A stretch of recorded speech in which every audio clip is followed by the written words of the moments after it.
During July of 2015, the City of Aurora was pleased to host the 2015 Colorado Police and Fire Games.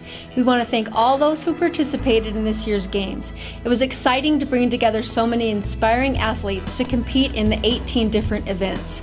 The events were held in venues across the city and were well attended by the community. These games are one of those great occasions when we get to celebrate our emergency services personnel, their achievements, their perseverance, and their successes. Several notable nonprofit organizations were the beneficiaries of these funds generated by the games. We would like to convey our appreciation to the organizers of the distinguished event. Our respect and sincere thanks goes out to all of you. Joining us today is the coordinator of this year's events, Sergeant Stephen White. How did you get the fine distinction of being Aurora's coordinator for the Police and Fire Games? Oh, good question. At an Olympic event about 4 years ago, I was sitting with another group of Aurora officers and opened my mouth. I said, we should host these games in Aurora.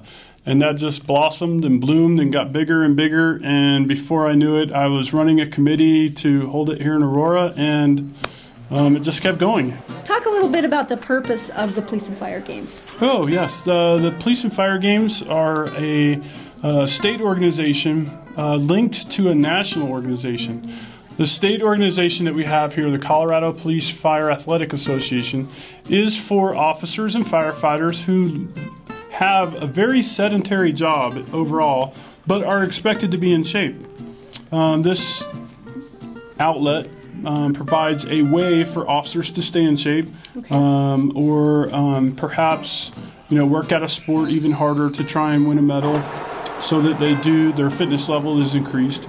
It also increases the networking between the firefighter and officers and from different departments. We get to communicate and talk on a level that's not involved at work or at an emergency scene, something like that. We get to actually network and talk with people from different departments all over the state. That's a good ball. That's a beautiful ball. I'm having a fantastic time out here. And we appreciate the Colorado Police and Fire Games for having us. Excellent tournament right now. Guys are playing well, the course is in great shape, and we're looking forward to having a great day out here. And today is my birthday, and I made the decision to be here, watching everybody play golf.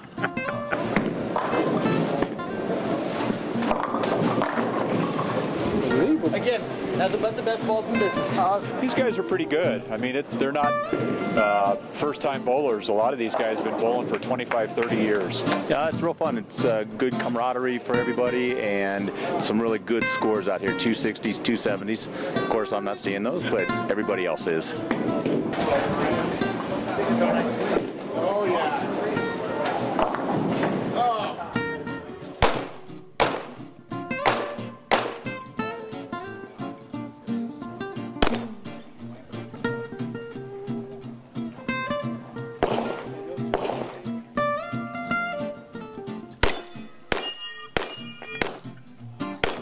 A lot of times with fire, we don't practice guns, so it's fun to come out here and compete with our other brothers that actually shoot firearms for their living. So it's good to come out here and compete with them and see, kind of measure up our skills on a personal level to their professional level.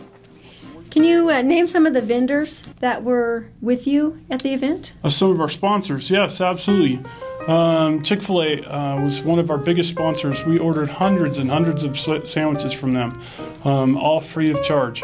The City of Aurora was another huge sponsor. They provided most of the venues for absolutely no cost at all. It's very pricey to hold a game at any of the sports parks venues or at the Beck Center, so they provided all of that free. Murphy Creek Golf Course provided us half price there for the tournament that we had there. The price that the competitors had to pay to play included range balls, the cart, a foursome, prizes, just tons and tons of stuff. So Murphy Creek Golf Course. And then, of course, all of our favorite sponsor was the Dry Dock Brewery Company. Right here in Aurora, Colorado, Dry Dock Brewing makes their own beer, and they gave us several kegs that we were able to carry around in the different events. So were you pleased with the final results of the games? Absolutely. I've got nothing but positive comments about the games held here in Aurora. I've been asked several times to host it here again. However, next year it's in Breckenridge. I'm going to take a break. So, yes, we had great participation. There was 14 softball teams, 5 football teams, 6 volleyball teams, 112 golfers. Overall, we had about 300 participants from across the state. The final medal count for the City of Aurora is as follows. Racquetball, Men's Open AB Division, Randy Bonstead, a silver medal. Men's Open CD Division, we took them all. Dan Johnson, a gold, Scott Torpin, a silver, Josh Molman, a bronze. In bowling, women's singles, Cindy Miller won a silver. In men's 4-person team, they won a bronze. In the unisex doubles, a bronze medal. The toughest competitor alive in the men's 119 pounds and under in the master division, Mike Deck took a silver medal. In the men's 199 pounds and under senior division, Brian Phipps took a bronze. In the women's open division, Sarah Newman-Merrick won a bronze medal. In the men's over 200, Joe Hill won a gold medal. In the toughest competitor alive team event, Sarah Newman-Merrick and Joe Hill took a silver medal. In basketball, the City of Aurora took the bronze. And in football, we took a silver medal. Well, Steve, thanks for coming and joining us and filling us in on the particulars of the games. And thank you for being the coordinator and doing such an amazing job. Absolutely. Thank you, Judy. Appreciate it.